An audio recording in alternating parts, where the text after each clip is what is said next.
Le grand forum Fréquence Évasion. Les politiques s'expriment en toute liberté. Fréquence Évasion, le grand forum, c'est dans quelques instants. Dans quelques instants, nous serons en compagnie de François Asselineau. C'est le grand forum sur Fréquence Évasion.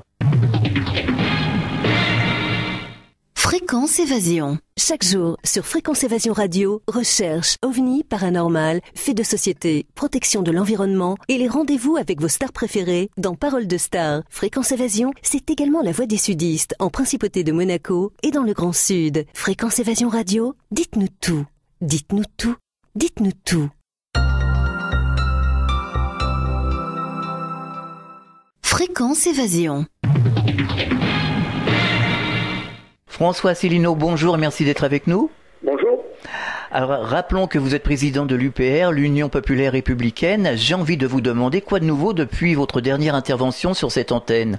Quoi de nouveau, nous nous sommes présentés à des élections tout au long de l'année 2015, au premier semestre et même encore le 6 septembre dernier dans l'élection législative partielle de la 3e circonscription de l'Aveyron. Et ce qui a été intéressant, c'est que à chaque fois que nous nous sommes présentés, nous avons constaté une augmentation très importante du nombre de voix par rapport à la fois où nous nous étions présentés un an auparavant aux élections européennes.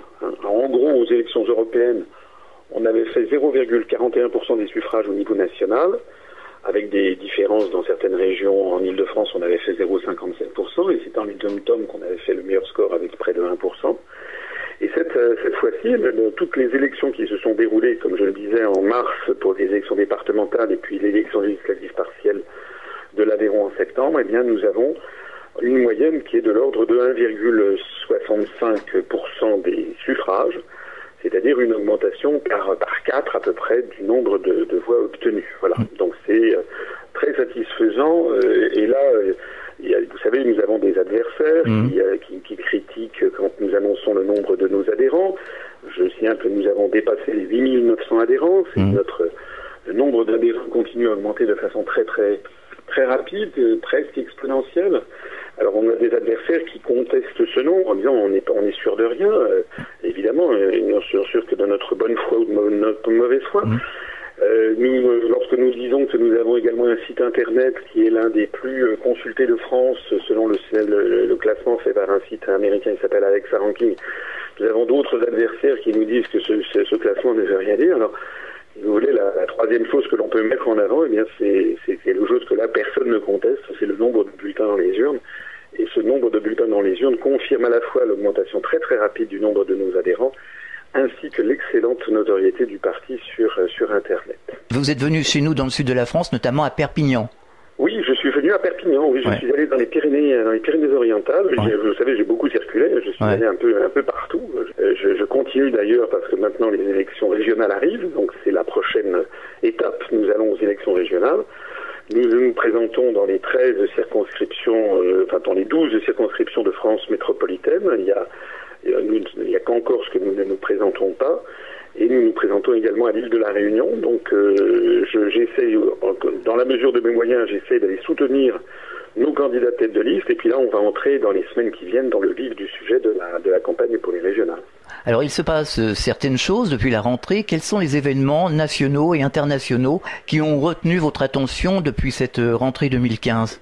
Les événements internationaux tout le monde les connaît bien, c'est-à-dire que je crois que l'événement international, à mon avis, le plus important, c'est quand même l'entrée sur scène de la Russie au Moyen-Orient pour venir combattre le prétendu État islamique en Syrie. Alors cette intervention de la Russie n'a pas fini d'avoir des conséquences à la fois militaires mais diplomatiques et géopolitiques de très grande importance à mon avis, parce que Vladimir Poutine est en train d'administrer la preuve que les Occidentaux ont des relations plus que troubles et étranges avec les prétendus États islamistes et Al-Qaïda et autres. Voilà.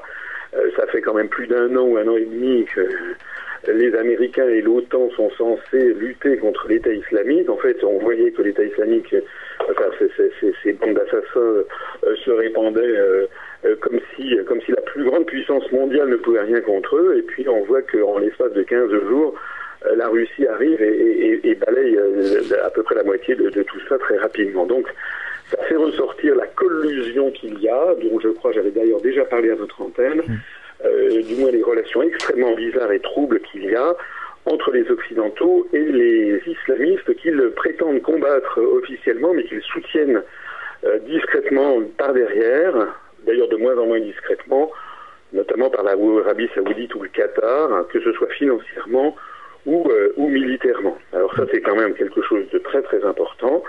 Il y a d'ailleurs en ce moment le débat commence à faire rage aux États-Unis pour la prochaine présidentielle. Et je voyais que Donald Trump, qui est l'un des candidats à l'investiture républicaine, pas plus tard qu'hier, a fait des déclarations absolument saisissantes dans le contexte américain. Il a dit, pour notamment dénoncer la politique de Obama et la politique de la secrétaire d'État Hillary Clinton, il a dit que le monde était meilleur du temps de Kadhafi et de Saddam Hussein. Je ne sais pas si vous vous rendez compte. Alors, je ne dis pas ça pour soutenir Donald Trump, qui est un milliardaire américain républicain et qui, lui, est également souhaite renforcer encore l'arsenal militaire américain. Je ne dis pas ça pour le soutenir lui, je dis ça simplement pour montrer que cet homme qui n'a pas sa langue dans sa poche et qui fait d'ailleurs un tabac aux États-Unis, eh bien, il dit des choses qui sont quand même assez saisissantes, parce que ça revient quand même à dire, eh bien, que toute la géopolitique américaine est en train de se retourner contre l'ensemble du monde et en particulier contre les États-Unis.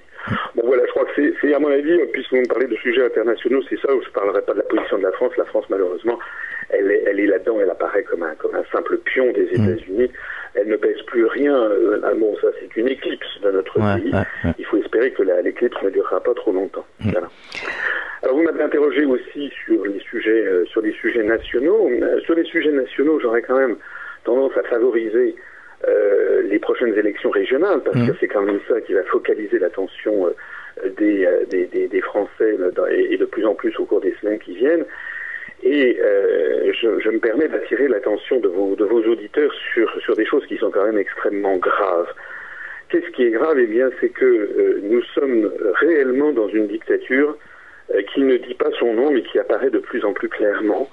Et pourquoi cela? Eh bien, parce que le mouvement politique que je représente est absolument interdit des grands médias. Voilà.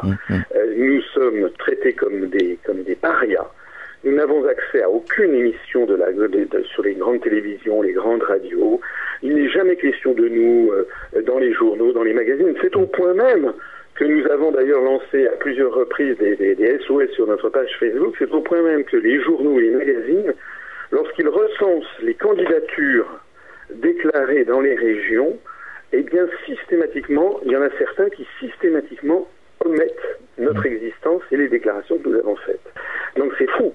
Le dernier élément en date dans cette lutte que nous menons pour faire respecter un minimum d'accès à l'information, nous avons saisi il y a 5 semaines le Conseil supérieur de l'audiovisuel, le CSA, pour faire remarquer les anomalies énormes qu'il y avait. Je rappelle que par exemple, des partis comme Nouvelle Donne ou Nous Citoyens, qui n'existent plus, qui sont incapables de présenter quelque liste que ce soit, ces partis ont été lancés à la fin 2013 pour les élections européennes. Ils étaient à peine lancés qu'ils avaient eu droit à parler au journal de 20h de TF1. Je rappelle que M.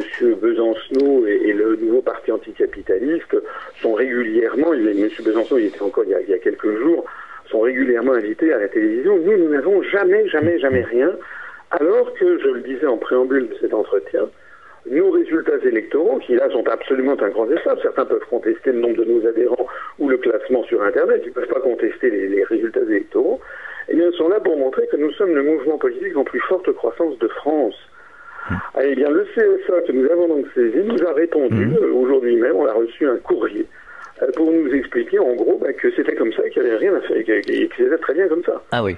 Donc nous ne sommes absolument plus protégés. Qui est-ce qui assure encore la démocratie un petit peu en France? Eh bien, d'une part, ce sont des radios et des télévisions de web, l'Internet, ou de la bande FM, comme par exemple Fréquence Évasion. Puis, c'est également, faut reconnaître, je suis invité régulièrement à m'exprimer sur sur les médias russes, sur Radio Sputnik ou Russia Today, qui sont là pour nous donner un petit peu la parole qui nous est refusée dans la patrie de Voltaire et des droits de l'homme. C'est quand même étonnant. Oui, plus qu'étonnant. Plus qu'étonnant. Quelle est votre opinion sur l'indépendance de la Catalogne ? Alors, c'est une question que je vous remercie de poser parce qu'elle est très très importante, non seulement pour l'Espagne, mais pour la France.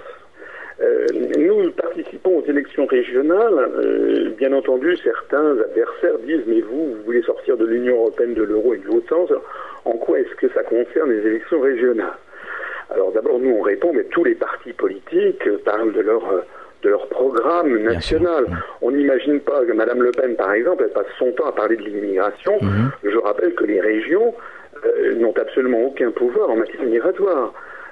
Donc elle parle bien de sujets nationaux.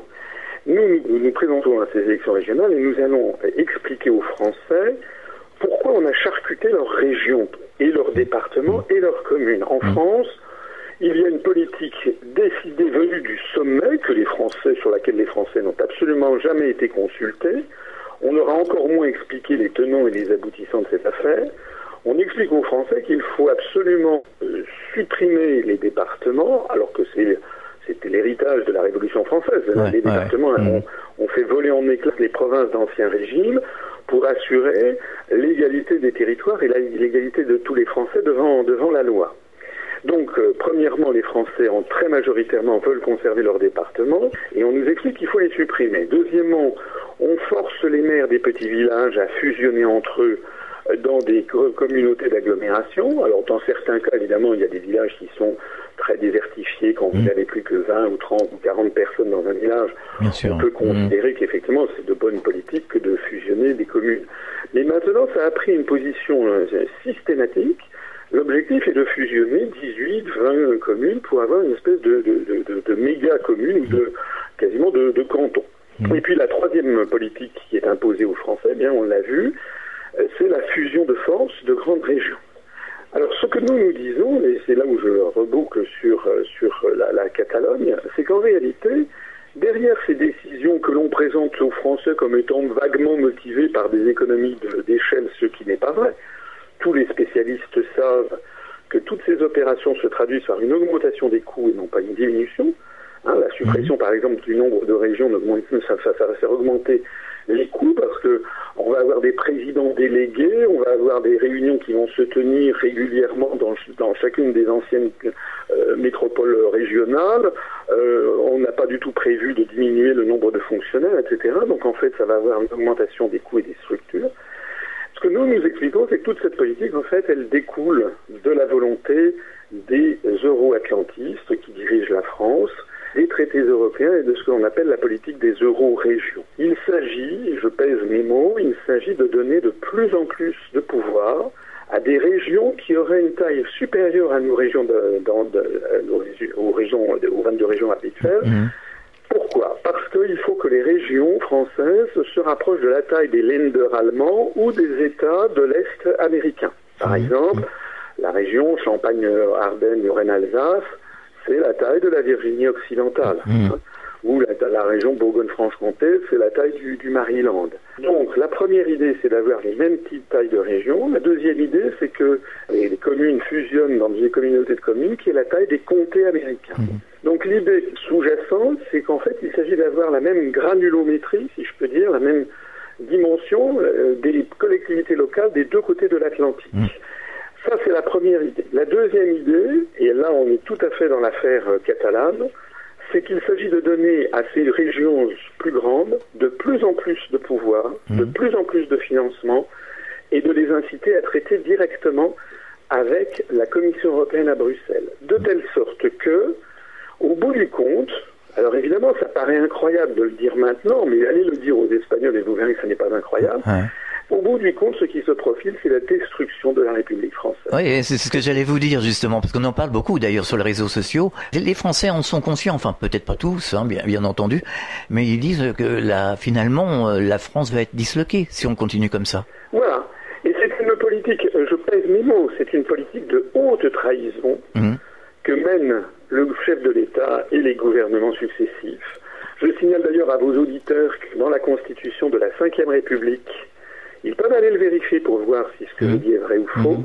Dans la Constitution de la 5e République d'origine, telle qu'elle avait été élaborée par Charles de Gaulle et qui est ratifiée par par 82% des Français en octobre 1958, il y avait un article 68 qui prévoyait 2 crimes suprêmes, qui étaient le crime de complot contre la sûreté de l'État, complot contre la sûreté de l'État, et d'autres crimes, c'était haute trahison du président de la République.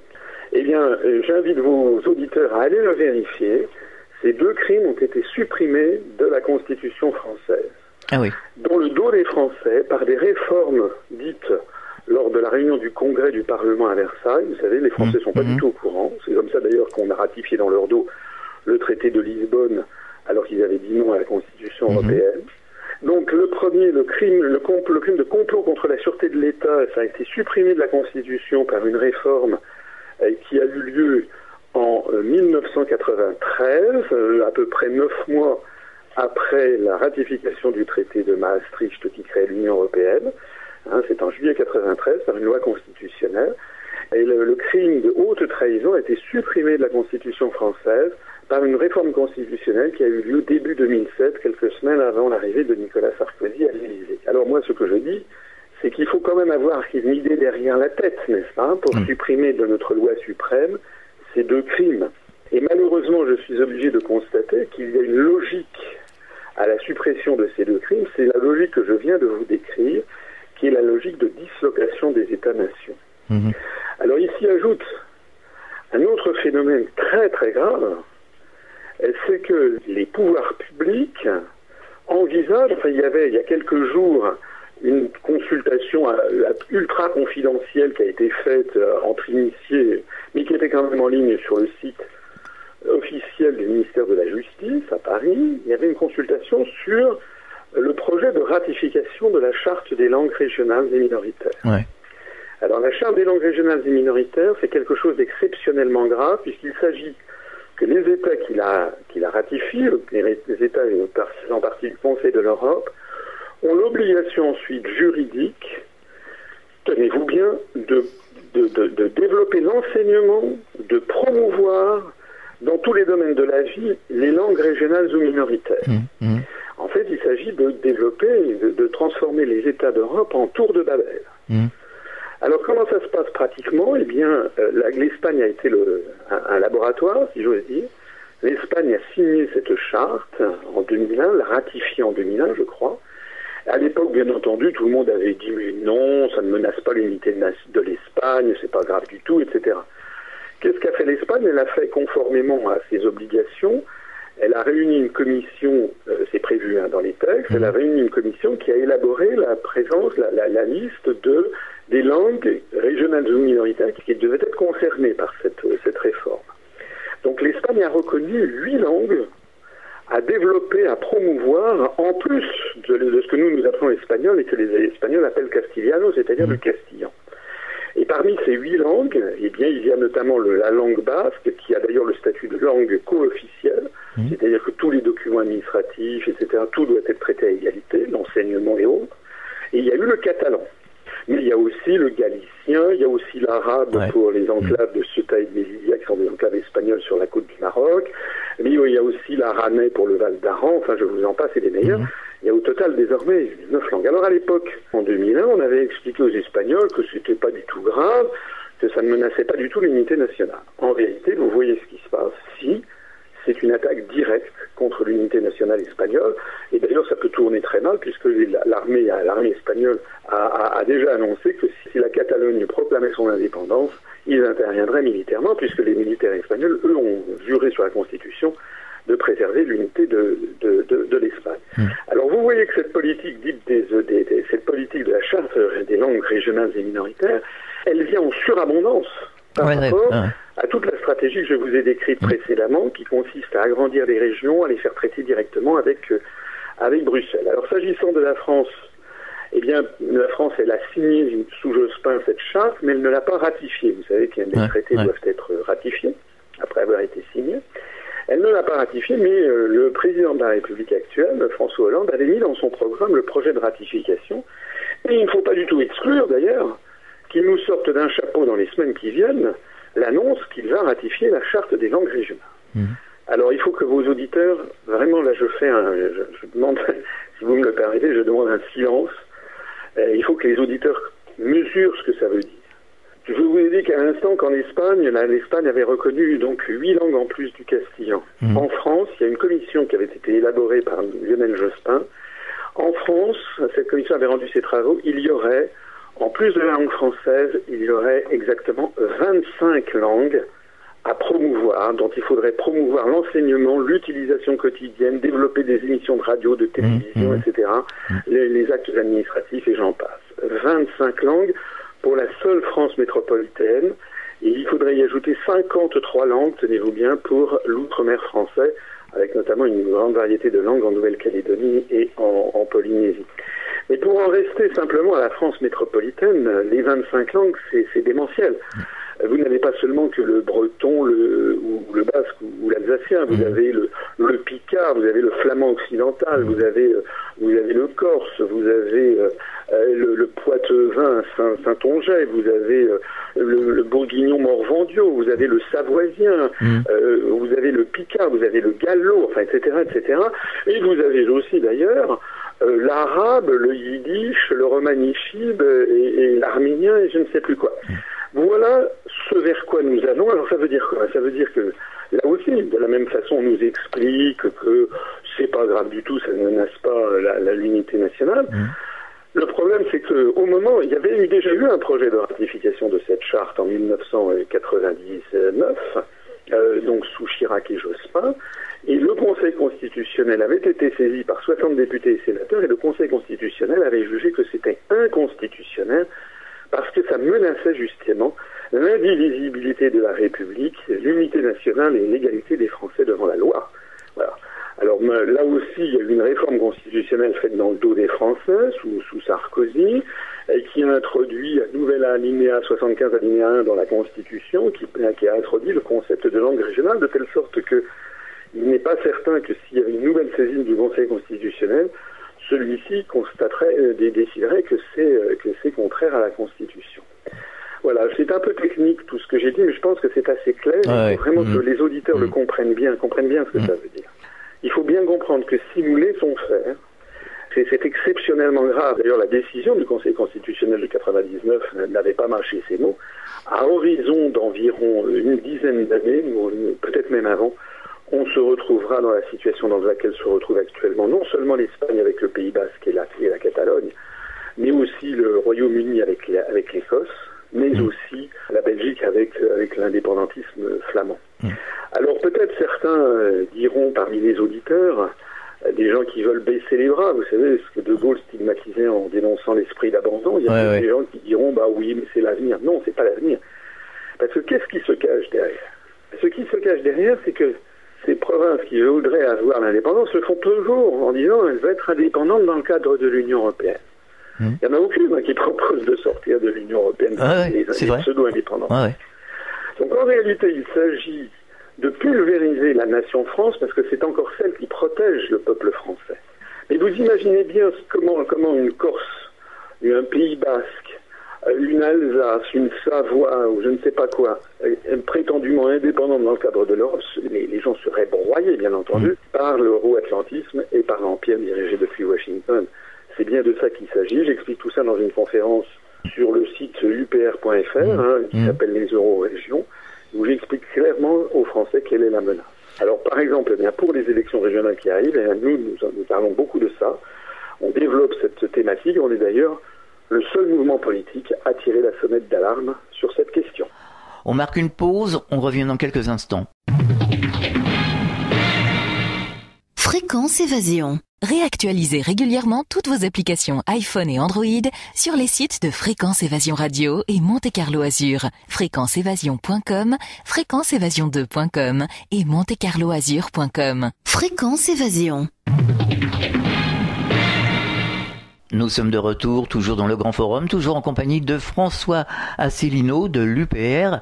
Alors justement, depuis quelque temps, on dit que l'Europe se fragilise, que l'Europe va s'effondrer. Où en est-on aujourd'hui, à ce jour, en Europe? La situation, elle est, à mon avis, on se rapproche du moment de vérité. C'est-à-dire qu'en réalité, on a effectivement, objectivement, une situation d'une Europe qui est en train de s'effondrer partout. L'euro, c'est pas parce que l'affaire a été vaguement réglée en Grèce par des jeux d'écriture et par le pillage d'un certain nombre d'actifs du patrimoine du peuple grec. L'affaire n'est absolument pas réglée. L'affaire de l'euro va rebondir. Si c'est pas dans 3 mois, ce sera dans 6 mois ou dans 2 ans, puisque c'est une monnaie plurinationale. Je me suis souvent exprimé sur cette question, et que toutes les monnaies plurinationales de l'histoire ont toujours fini par exploser, parce que nous n'avons pas les mêmes peuples, nous n'avons pas les mêmes tissus industriels, nous n'avons pas les mêmes tissus économiques, etc. Donc, l'euro ne demande qu'à exploser. Les tensions sont devenues extrêmes. Je n'ai pas parlé tout à l'heure de la question des migrants, mais là aussi, il y aurait beaucoup de choses à dire. Justement, j'allais vous poser la question. Comment ressentez-vous le problème des migrants ? Écoutez, je l'ai déjà dit, on ne peut pas, quand on voit des pauvres gens qui arrivent comme ça sur les plages, on ne peut pas les rejeter à la mer. Ça, je veux dire, il faut être c'est évident, des êtres humains, bien sûr, nous semblables. Donc on ne peut quand même pas avoir des politiques du style yaka, faucon, ça c'est des propos de comptoir, c'est pas des propos d'hommes d'État. Donc les gens qui arrivent, il faut quand même les accueillir. Ça, c'est un premier point. Il y a un deuxième point, c'est qu'il faudrait quand même savoir comment ils arrivent et par quelle filière. Qui est-ce qui organise cela ? Parce que, nom d'une pipe, ça fait quand même plus de 4 ans maintenant que la Syrie est déstabilisée. Comment se fait-il que d'un seul coup, on a des dizaines de milliers de gens qui affluent tous les jours, alors que ça n'a pas été le cas pendant les 4 années précédentes. Oui, beaucoup de gens s'en étonnent. Voilà, on a l'impression qu'il y a quelque chose qui est organisé. Cette impression se renforce quand on voit les déclarations de certains responsables politiques. C'est-à-dire qu'on a quand même affaire à ce que certains pourraient appeler une invasion. C'est un propos polémique. Moi, je préfère dire que ce sont des réfugiés de guerre, mais normalement, face à des réfugiés de guerre, eh bien, il y a un organisme qui s'appelle le Haut Commissariat des Nations Unies pour les réfugiés, le HCNUR, qui est justement fait pour ça. Donc, normalement, ça devrait être le Haut Commissariat des Nations Unies pour les réfugiés de guerre, qui devrait être sur les pourtours méditerranéens, qui devrait accueillir les réfugiés et qui devrait ensuite les répartir entre tous les membres de l'Organisation des Nations Unies. Donc notamment aux États-Unis, au Canada, en Australie, en Russie, en Amérique du Sud, et puis aussi, ne l'oublions pas, dans la Ligue arabe quand même, les pays en Arabie Saoudite et le Qatar. Donc l'affaire est présentée comme si la seule solution, comme si les seuls fautifs, les seuls peuples qui étaient sommés d'accueillir ces réfugiés étaient les peuples de l'Union européenne. C'est quand même très étonnant, très très étonnant. C'est même, on flaire le montage. Voilà. Cette affaire se renforce encore par les déclarations donc d'un certain nombre de responsables économiques ou d'hommes politiques ou de femmes politiques. Je pense à Mme Merkel qui dit on ne peut pas faire autrement que d'accueillir tout le monde, et puis on est en train en fait d'organiser une véritable filière extra-juridique où on fait venir sans aucune des discriminations, on fait des discriminations en fonction, on ne sait pas, il y a peut-être parmi ça des gens qui ont commis des vols, des crimes, on ne sait pas. On fait venir d'un seul coup une dizaine de milliers d'immigrants en Europe sans que l'on ait demandé quoi que ce soit au peuple d'Europe. Il n'y a même pas eu, sauf erreur de ma part, il n'y a même pas eu de débat à l'Assemblée nationale. Enfin, c'est quand même absolument ahurissant. Tous les principes de la démocratie s'effondrent les uns après les autres. Voilà. Et dernier point, vous avez les responsables du monde économique, je pense en particulier au patron d'Airbus, qui a dit hier, qu'il fallait, pour pouvoir trouver de l'emploi à ces réfugiés, il fallait, devinez quoi, il fallait baisser les salaires versés aux employés d'Airbus. Voilà. Donc, en d'autres termes, on a l'impression que les détenteurs de capitaux, que les gens qui possèdent les grands groupes industriels se frottent les mains à l'idée d'avoir une main-d'œuvre servile et bon marché qui n'aura aucune revendication puisqu'ils sortent de l'enfer, et que ça va permettre bien de peser sur les coûts salariaux et sur les acquis, les conquêtes sociales qui ont été obtenues par nos parents, nos grands-parents et nos arrière-grands-parents depuis la fin du XIXe siècle, et que tout ceci est fait pour également peser sur les comment dirais-je le statut social des peuples d'Europe. Voilà. Alors, face à ça, ce que nous disons, nous, c'est qu'il faudrait, d'une part, avoir recours au commissariat des Nations Unies pour les réfugiés. Il faudrait avoir un grand débat, non seulement à l'Assemblée nationale, mais un grand débat national sur ces questions, parce qu'il n'y a pas de raison non plus que la France se laisse submerger par des centaines de milliers de personnes, si c'est notamment pour ensuite qu'on explique aux Français que le SMIC, on va supprimer le SMIC et qu'on va le diviser par 2 ou 3, et que c'est tout à fait normal, parce que là, il y a quand même de l'abus. Et puis, il faut aussi mener une enquête qui, à mon avis, devrait se terminer au tribunal pénal international pour savoir qui est à l'origine de tout ça. J'évoquais tout à l'heure Donald Trump aux États-Unis qui disait le monde était meilleur du temps que Kadhafi et Saddam Hussein. Et c'est exactement mon sentiment. Je ne suis pas là pour défendre Saddam Hussein ou Kadhafi, pas plus que Bachar el-Assad, mais force est de constater que du temps où il y avait ces dirigeants qui menaient leur pays d'une main de fer, c'est exact, c'était des pays qui étaient des pays stables, des pays où il y avait la paix publique, la paix civile, les gens ne s'enfuyaient pas. Alors sans doute il y avait des gens il y avait une répression contre les opposants, ça c'est exact. Sans doute que Saddam Hussein a du sang sur les mains, ça n'est pas niable. Mais d'une part, la même chose se produit en Arabie Saoudite ou au Qatar ou au Royaume du Bahreïn sans que personne ne trouve rien à redire dans nos chers médias parce qu'en fait ce sont des alliés occidentaux donc on ne dit pas un mot. Et puis d'autre part, la situation qui est désormais qui a été créée par les interventions militaires américaines mais aussi françaises ou anglaises dans cette région a provoqué un chaos et des morts sans nombre. On a reproché à Saddam Hussein d'avoir sur la conscience la mort de quelques centaines ou même quelques milliers d'opposants, mais depuis sa chute, il y a eu plus d'1 million, 1,2 million morts en Irak. Et c'est pareil pour Kadhafi, et c'est pareil pour la Syrie. Alors, dans un autre domaine, quel est votre sentiment sur la situation à Air France ? La situation à Air France, elle est triste, elle est assez grave. On a monté en épingle une scène assez terrible où on a vu le directeur des ressources humaines d'Air France et un autre responsable qui ont subi quasiment presque un lynchage en direct. Bon, ils ont quand même pas été assassinés. Enfin, ils ont été malmenés. On leur a arraché leurs vêtements, déchiré le costume et la chemise. On n'avait pas vu ça en France, je ne sais pas depuis quand. C'est presque, faut peut-être remonter à des scènes du temps au temps de l'épuration après la Seconde Guerre mondiale pour trouver des scènes d'une telle violence. Alors, nous à l'UPR, la première chose que nous avons faite, bien entendu, nous avons condamné. On essaye en tout cas d'être un pays civilisé. On ne peut pas admettre qu'il y ait ce genre d'exagération. Surtout, j'allais dire en plus, c'est assez illogique parce que les deux responsables en question, ce sont eux-mêmes des salariés qui ne font que leur métier.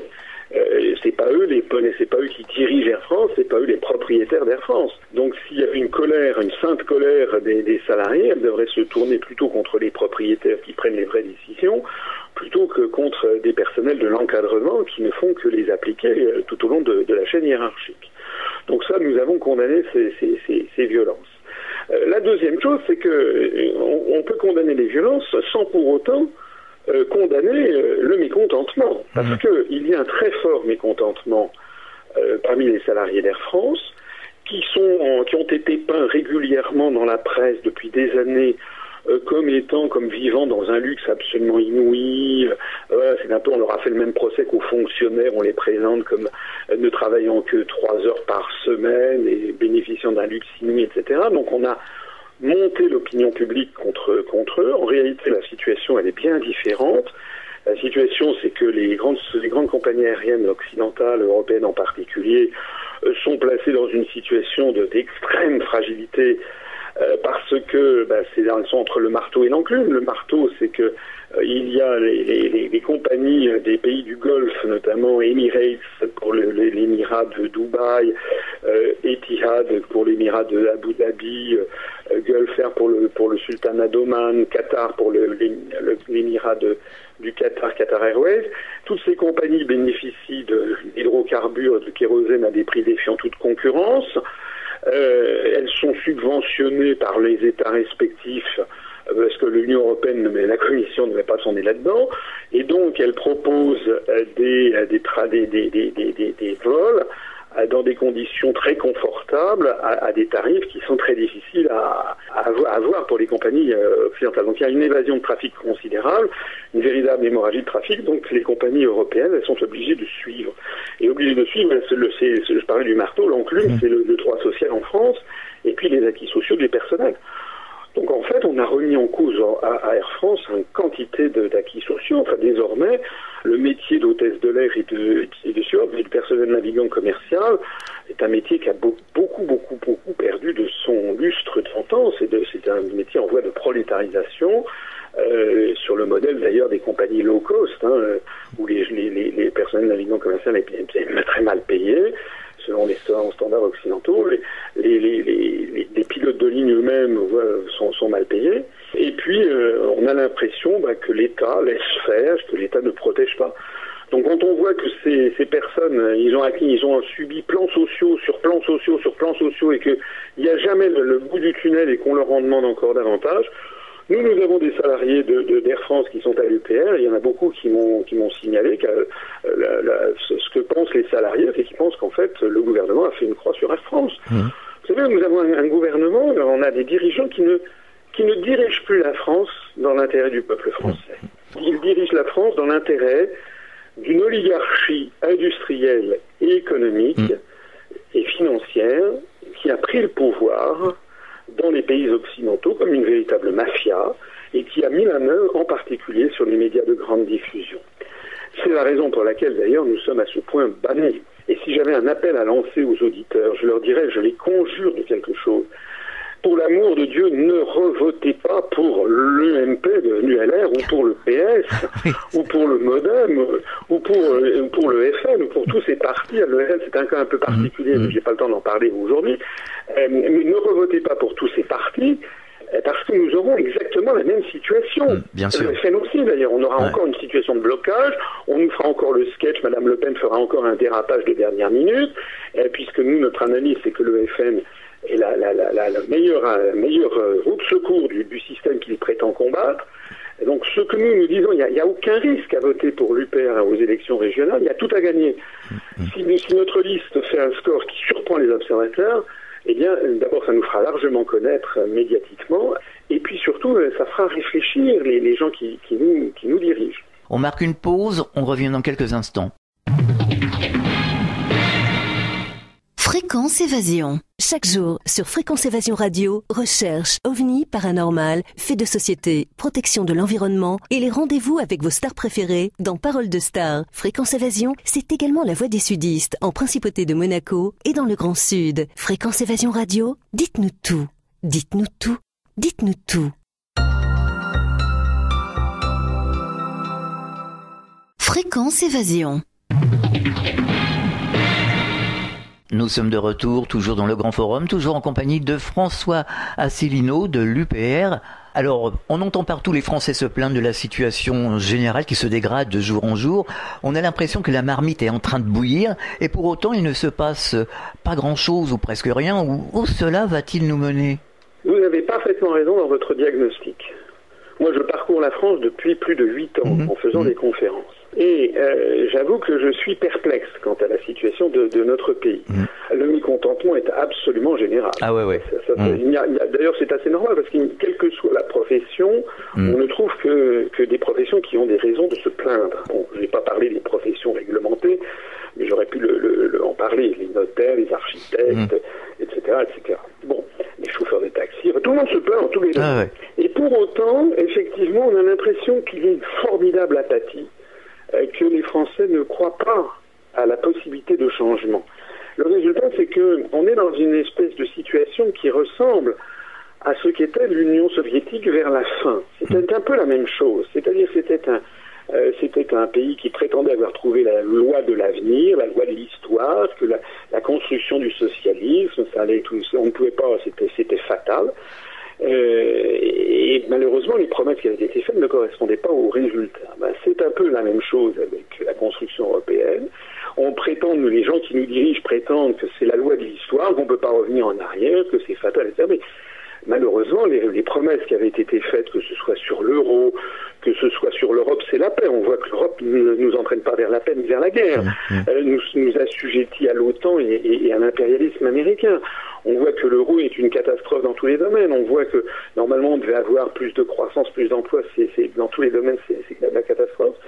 On est donc dans la fin de l'Union soviétique. Et comme l'URSS et toute possibilité de sortie politique légale était interdite, était impossible, que faisaient les gens? Les gens, ils fuyaient leur vie quotidienne par 3 moyens. Il y a ceux qui essayaient d'émigrer, puis il y a ceux qui émigraient de l'intérieur, si j'ose dire, c'est-à-dire des gens qui buvaient. Il y avait un taux d'alcoolisme effarant. D'ailleurs, c'est la première mesure qu'a prise Gorbatchev quand il est arrivé au pouvoir en 85.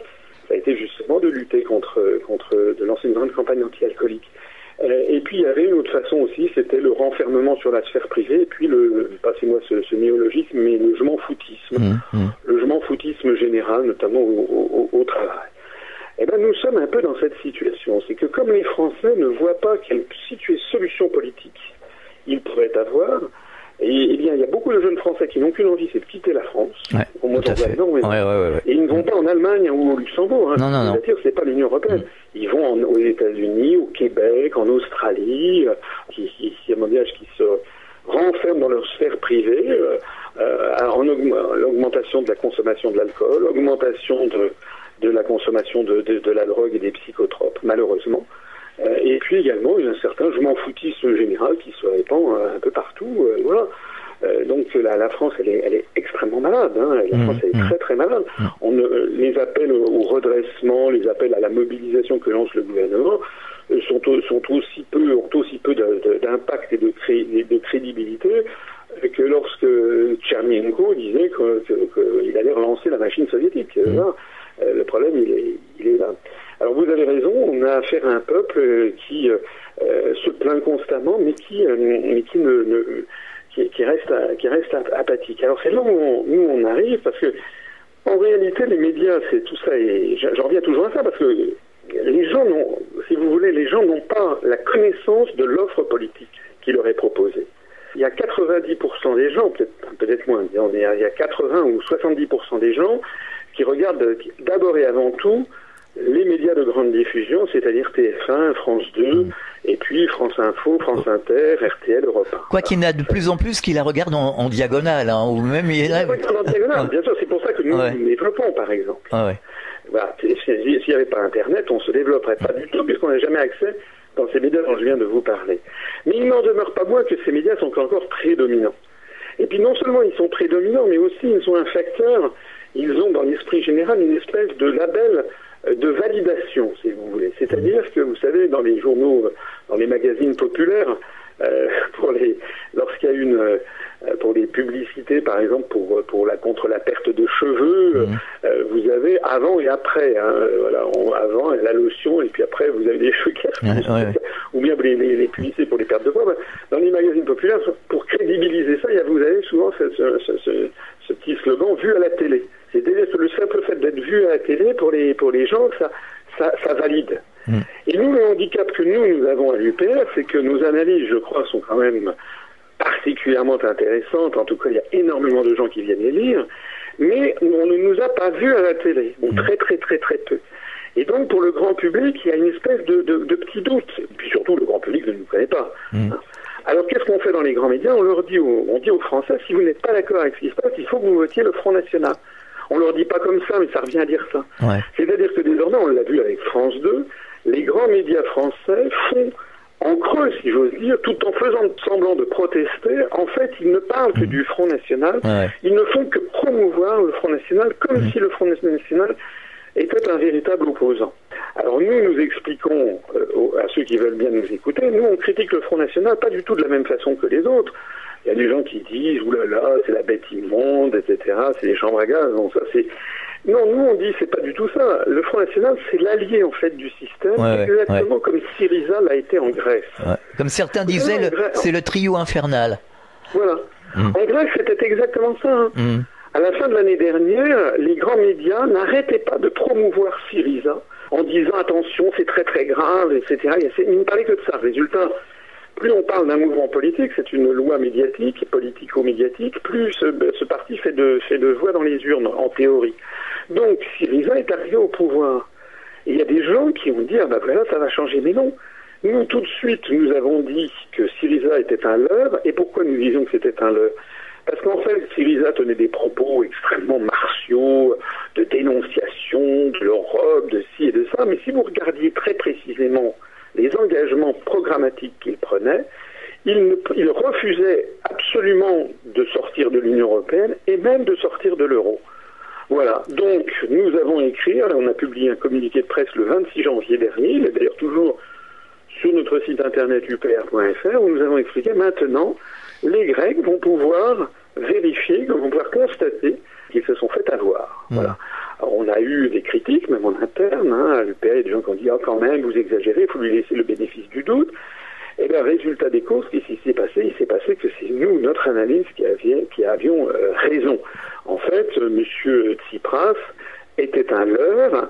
Il était là, vous savez, comme une espèce de paratonnerre pour capter la colère populaire et l'engouffrer dans une impasse. Dans un paratonnerre, l'engouffre dans la terre pour la neutraliser.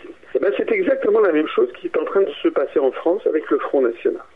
C'est-à-dire qu'on fait croire aux Français que s'ils sont très très très mécontents, alors il y a un parti qui est là qui menace, c'est le Front National. Mais quand nous disons aux gens, allez regarder les engagements précis que le Front National prend, vous verrez qu'il n'est jamais question de sortir de l'Union européenne par l'article 50, ni de sortir de l'euro, ni de sortir de l'OTAN par l'article 13 du traité de l'Atlantique Nord. Voilà ce que nous disons. Et d'ailleurs, c'est le bon sens même. Si le Front National faisait peur au système, Mme Le Pen et ses lieutenants ne passeraient pas constamment dans les médias. En revanche, si nous étions une partie prenante au système, nous passerions régulièrement. Il suffirait de nous faire passer de temps en temps dans les médias pour justement montrer qu'il y a d'autres solutions. Et non, nous, on nous cache, l'oligarchie qui tient les médias ne veut pas que les Français connaissent l'Union populaire républicaine. Alors, c'est la question que doivent se poser vos auditeurs. Mais pourquoi est-ce que les grands médias ne veulent-ils pas que je connaisse l'UPR? Oui, c'est sûr. Alors, un dernier point. Le présentateur Philippe Verdier, le présentateur météo, vient de sortir un livre sur le prétendu réchauffement climatique. Et finalement, est-ce qu'il dénonce ce que certains pensaient tout bas? Est-ce qu'il ne dénoncerait pas quelque chose? Alors là, je ne prendrai pas de position sur le fond du sujet, parce que je sais que c'est un sujet qui est débattu entre les spécialistes. Il y a des gens qui disent qu'effectivement on assiste à un réchauffement climatique très significatif, et puis il y en a d'autres qui se fondent sur d'autres expertises, qui disent que pas du tout, et qui disent qu'en fait c'est une gigantesque manipulation de cette histoire de réchauffement climatique, et qu'en fait il y a des intérêts sonnants et trébuchants très importants qui se cachent derrière. Pour ce qui me concerne, je ne suis pas suffisamment expert pour me faire une opinion sur le sujet. En revanche, ce que je constate, c'est que voilà un journaliste qui a fait un travail, je crois, d'investigation et qui a publié un livre, que ce livre, semble-t-il, a déplu à quelques entreprises françaises, et donc le journaliste a été, si j'ai bien compris, mis à pied. Bon. Donc là aussi, ce qu'il faut bien comprendre, quand je parlais tout à l'heure des relations de l'UPR avec les médias, c'est que lorsque je critique les grands médias, d'ailleurs je ne les critique pas, je les démasque et je les qualifie. C'est un fait absolument irréfutable que nous ne passons dans quasiment jamais aucun grand média. Il n'a jamais été question de l'UPR dans le Figaro, dans Le Monde, dans les Échos, dans Match, dans l'Express, dans Le Point, sur France Inter, sur Europe 1, sur RTL, sur TF1. Enfin, c'est quand même dément pour un mouvement politique qui a désormais 2 fois plus d'adhérents que EELV et dont le nombre de bulletins obtenus dans les urnes est en très forte croissance. Donc nous dénonçons en effet le parti pris des médias qui nous ont... ça donne quand même le sentiment que l'UPR est délibérément blacklisté par une série de grands médias. Mais quand je dis ça, je ne dis pas que ce sont tous les journalistes qui sont dans ces médias. Nous avons des témoignages de journalistes qui travaillent dans tel ou tel de ces grands médias et qui nous aiment bien, et qui nous soutiennent. Certains nous ont fait passer des informations intéressantes, nous ont confirmé qu'effectivement, il y aurait interdiction qui leur avait été donnée de parler de nous. Ça, c'est une réalité. Dans la France d'aujourd'hui, c'est une réalité. Il y avait un sondage qui a été réalisé il n'y a pas longtemps sur une radio du sud de la France, on ne va pas citer laquelle. Faites-vous confiance aux journalistes? Et 72% des Français ont répondu non. Oui, parce que effectivement, c'est un peu comme les salariés d'Air France, ils sont entre le marteau et l'enclume. Là-dedans, je crois que parmi les journalistes, il y a des journalistes, il y en a quelques-uns, je ne vais pas citer de nom, mais il y a des journalistes qui font absolument partie du système. Il y en a d'ailleurs certains ou certaines qui finissent par se marier avec des responsables politiques de premier plan.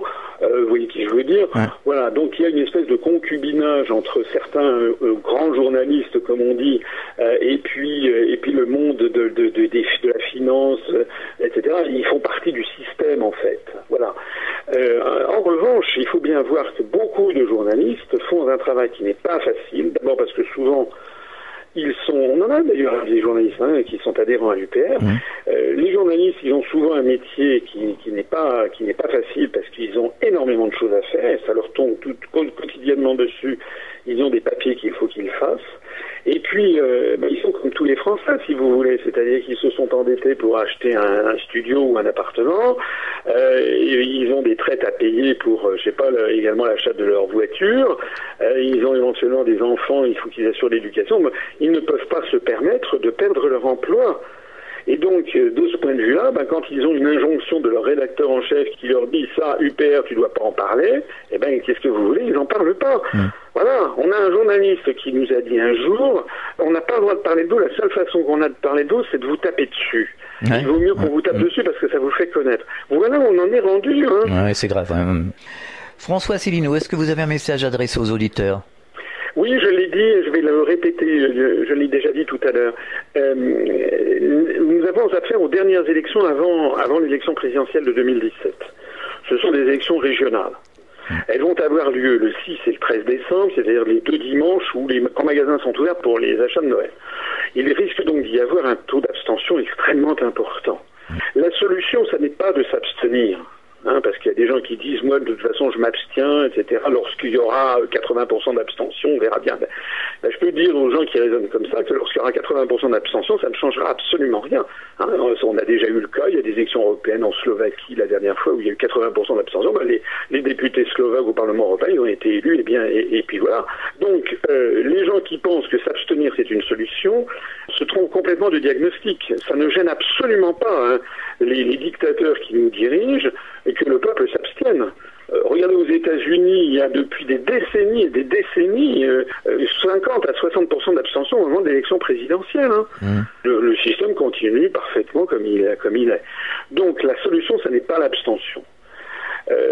J'invite donc tous vos auditeurs à se mobiliser pour aller voter. Et à voter pour qui? Pour, évidemment, je ne vais pas dire le contraire, à voter pour l'UPR. Mais pourquoi voter pour l'UPR? C'est parce que nous sommes un parti réellement différent de tous les autres, puisque nous sommes le seul parti totalement blacklisté des grands médias. Et donc il doit bien y avoir une raison pour ça. C'est que nous disons des choses que les autres médias ne disent jamais et ne veulent surtout pas que les Français sachent. Rappelons l'adresse du site de l'Union populaire républicaine, c'est www.upr.fr. Merci François Asselineau et à très bientôt. Merci beaucoup à vous. Fréquence Évasion.